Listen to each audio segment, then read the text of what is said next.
Le mal est caractérisé dans la Bible par de multiples archétypes, à commencer tout au début par Béréchit, par le serpent qui a poussé à la faute du péché originel,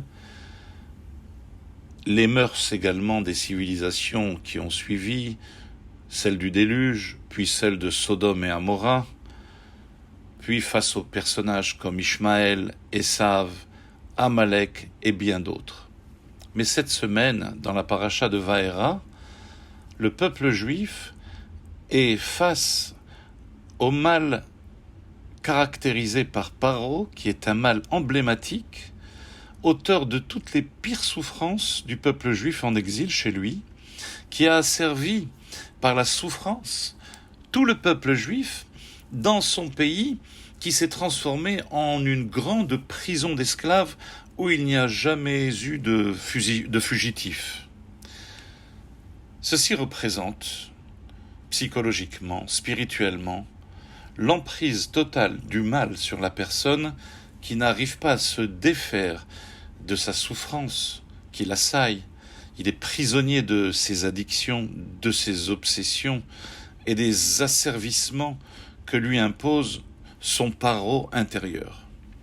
Alors, comment surmonter aujourd'hui ces ténèbres qui menacent notre existence?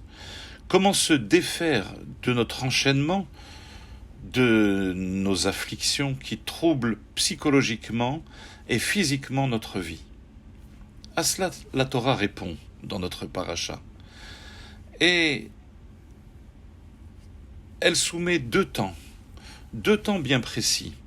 Dans un premier temps, nous devons suivre les traces de Moshe Rabbeinu, au début de sa mission.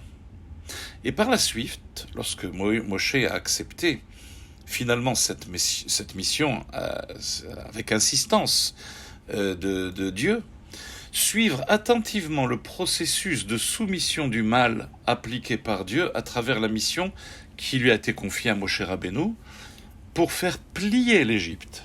Et ainsi nous arrivons à faire plier aussi nos souffrances. De quelle façon?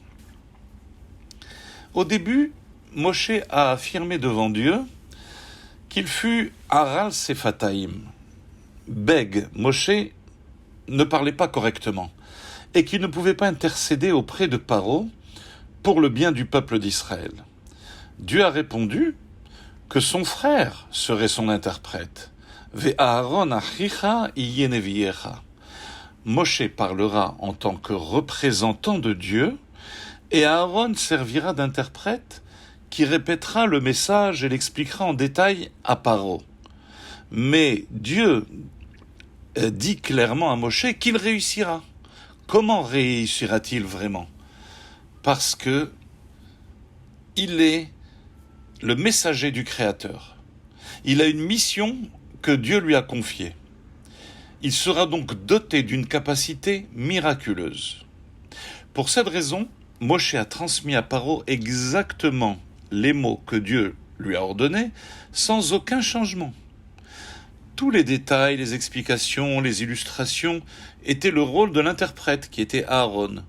Mais Moshe avait le souci d'accomplir sa mission avec pureté, avec fidélité parfaite, et cela s'est conclu par la sortie d'Égypte et l'ouverture de la mer Rouge, comme nous le savons. Pour nous, notre première étape pour sortir du marasme dans lequel on se trouve, de notre Égypte personnelle, du tunnel de tous nos problèmes, doit être à l'image de Moshe, celle d'avoir conscience d'exécuter une mission divine avec fidélité, pureté et loyauté envers Dieu, sans rien modifier. Puis la seconde étape, c'est celle d'observer et d'appliquer le processus de domination du bien sur le mal, sans l'anéantir. Mais comme Moshe l'a réalisé en le transformant et en le soumettant au bien, il ne s'agit pas seulement de frapper le mal, de l'annihiler, mais de le maîtriser jusqu'à prendre les rênes de la vie et le contrôle de la vie sans jamais laisser nos addictions en prendre le contrôle. 10 plaies ont été infligées en Égypte, qui est le symbole du mal. Et Rashi nous explique qu'à chaque fois, la plaie fut exécutée pendant un quart de mois, donc environ une semaine. Et les 3 quarts restants, Paro était mis en garde. Il était prévenu sur ce qui s'était passé, de la plaie qui a été infligée. C'est-à-dire que chaque plaie a duré un mois, hormis la dernière, la mort des premiers-nés qui s'est faite en un instant. Mais un mois, dont 6 à 7 jours de sanctions, et 3 semaines environ de mise en garde à Paro, que s'il continue, bien sûr Moshe a analysé la situation, mais que s'il continue à s'acharner et à endurcir son cœur, il recevrait un autre châtiment. La question qui se pose est la suivante. Au lieu de parler à Paro de la gravité du châtiment déjà administré, n'était-il pas plus judicieux de parler à Paro pendant 3 semaines durant de la plaie à venir? Non, Moshe a parlé de la plaie qui a été déjà infligée. Pourquoi Moshe a parlé pendant 3 semaines de la plaie que les Égyptiens ont déjà reçue et non de la plaie à venir? L'explication est que les plaies n'étaient pas destinées seulement à châtier Paro. Ce n'était pas le but recherché. Elles avaient pour but de le soumettre. Et c'est à cet effet que servaient les mises en garde. Moshe a tenté à chaque fois de faire prendre conscience à Paro que s'il ne renverrait pas le peuple pour servir Dieu, une autre plaie plus terrible encore s'abattrait sur l'Égypte, qui serait dévastée de plus en plus. Il ressort que chaque avertissement n'était pas une alerte pour la plaie suivante, mais plutôt un développement de la plaie précédente, une analyse détaillée pour tenter de faire comprendre à Paro que sa soumission à la requête divine de libérer le peuple était son intérêt. Eh bien, il doit en être ainsi pour nous, pour le mal qui nous agresse au quotidien, notre Paro intérieur.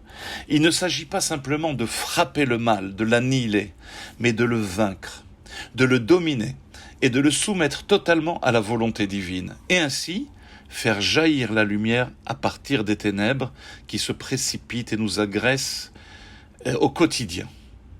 Moshe nous ouvre la voie dans cette paracha à une forme de combat à mener pour que nous arrivons au but ultime que nous lirons prochainement.